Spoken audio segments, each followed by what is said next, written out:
Depuis la fin des années 80, le pont Pierre-Laporte a atteint sa saturation. Il est à pleine capacité. Il dépasse, le nombre de véhicules qu'il emprunte à chaque jour dépasse sa capacité. Donc, depuis longtemps, on aurait dû plancher sur une solution alternative. Et dans une vision globale du transport collectif, et de la mobilité urbaine, on a besoin de boucler la grande région de Québec. L'importance d'avoir un périphérique, parce que présentement, tout se passe du côté ouest. Je dis souvent que l'autoroute 20, entre le pont Pierre-Laporte et la route Kennedy, c'est un stationnement à ciel ouvert. Donc, on a vraiment des problèmes de congestion majeurs et c'est devenu un frein à notre développement et à notre prospérité. Il y a des entreprises présentement qui se délocalisent de Lévis pour aller à Québec et aller ailleurs. On assiste présentement à une pénurie, à une rareté de main-d'œuvre. Alors, l'accroissement de la fluidité des transports permettrait certainement à plusieurs personnes, que ce soit d'un secteur ou d'un autre du côté nord, de pouvoir maintenant traverser du côté de la Rive-Sud et pouvoir venir travailler chez nous. L'inverse peut être aussi vrai, on me dira.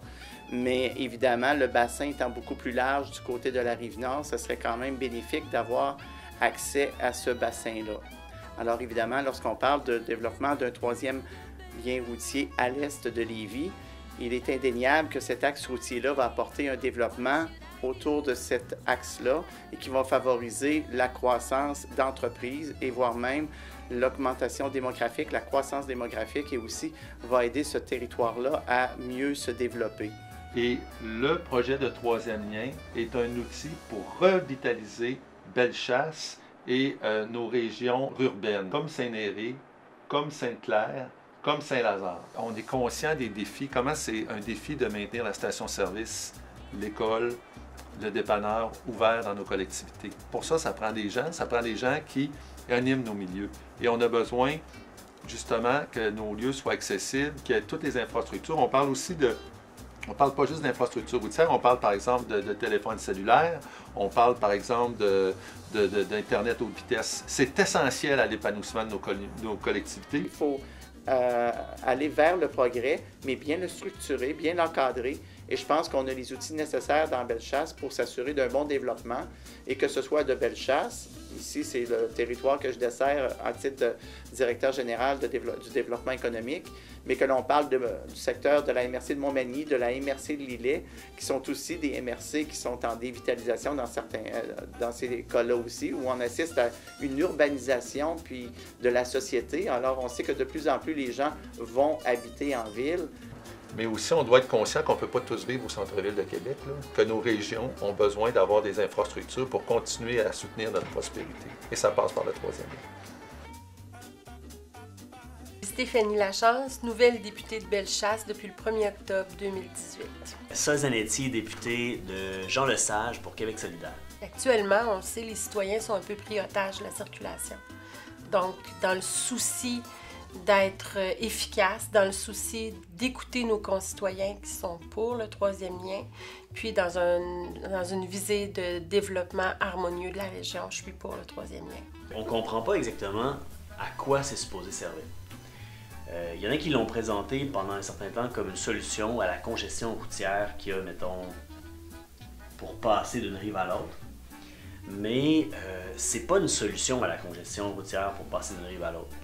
Parce que partout où ça a été fait en Amérique du Nord, toutes les études puis tous les projets qui ont été réalisés d'élargissement d'autoroutes, parce que le troisième lien, c'est un peu la même chose que de rajouter une autoroute quelque part, bien, ces projets-là, ça revient toujours à améliorer la fluidité pendant quelques années, 4 à 7 ans, puis après ça, on vient exactement au même point. Pourquoi? Parce que ça amène du trafic induit. Tu fais une route de plus, ben là, ça va mieux pour circuler pendant un temps.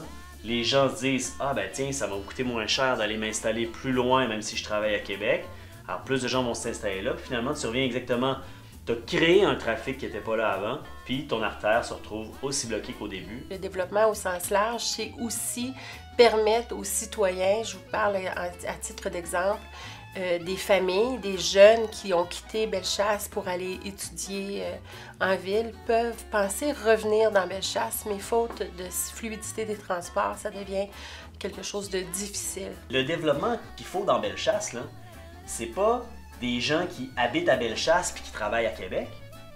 C'est des gens qui travaillent à Bellechasse qui habitent à Bellechasse. Puis pour que ce soit logique, il faudrait que le monde qui travaille à Québec, il habite à Québec. Alors il faut densifier Québec pour faire de la place abordable pour habiter là. Faut pas trouver des solutions toujours plus lointaines pour que les gens qui travaillent à Québec s'installent toujours plus loin sur des terres agricoles. C'est complètement absurde. Actuellement, c'est certain que le troisième lien, s'il ne nous conduit pas à avoir plus d'entreprises, va avoir une valeur économique certaine. Il faut comprendre que nos entreprises ici ont actuellement de la difficulté à recruter.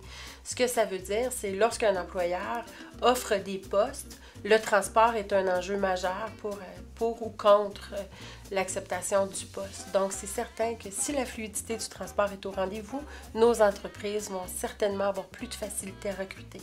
Ouais, c'est ça, mais c'est parce que qu'est-ce qu'on entend par développer l'économie?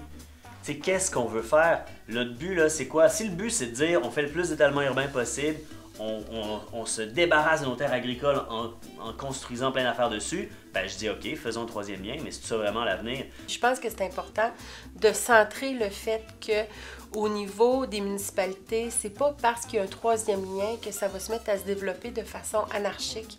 Parce qu'il faut comprendre que chaque municipalité a un conseil municipal élu qui a la responsabilité du développement de sa municipalité en concordance avec les volontés des citoyens. Puis aussi, il faut comprendre qu'une grande partie de notre territoire est protégée par la CPTAQ, la loi de la protection du territoire agricole. Donc, demain matin, ces terrains-là vont toujours être agricoles. Mais également, il faut penser que dans Bellechasse, règle générale, les municipalités, le secteur urbanisé de Bellechasse, dans la majorité des municipalités, si on parle du Nord, tu as peut-être 2, 3, 4 %. Il y a même des municipalités où c'est 0,7 % du territoire qui est en secteur urbanisé.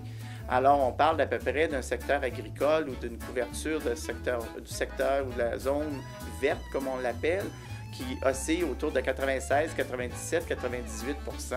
Alors, je ne pense pas qu'il y ait péril en la demeure. Tu sais, je veux dire, avec les mécanismes qu'il y a, c'est pas ça qui va mettre en péril l'agriculture. On estime, nous, que le troisième lien, c'est un gaspillage de fonds publics pour une solution temporaire qui n'est pas une solution aux vrais problèmes qu'on a. Il y a des vrais problèmes de circulation, disons, entre la rive sud et la rive nord, mais les solutions à ça, c'est le transport collectif. C'est pas d'élargir les voies, c'est de faire en sorte que plus de personnes puissent passer en moins de temps sur les voies existantes. Ceci dit, il ne faut pas quand même oublier qu'on prévoit dans l'intérieur de notre projet de troisième lien une voie de circulation interrive pour le transport en commun. Un ne va pas sans l'autre. Il faut aussi penser globalement à une circulation qui sera fluide, mais aussi à une circulation qui sera utilisée avec un lien qui pourrait être un transport en commun. L'idée, c'est d'offrir une alternative à l'automobile. Et ce qu'il faut comprendre, d'une part, c'est que l'automobile, l'auto solo, c'est le moyen de transport le plus subventionné. C'est ça qui coûte le plus cher socialement et à la collectivité pour plusieurs raisons. Premièrement.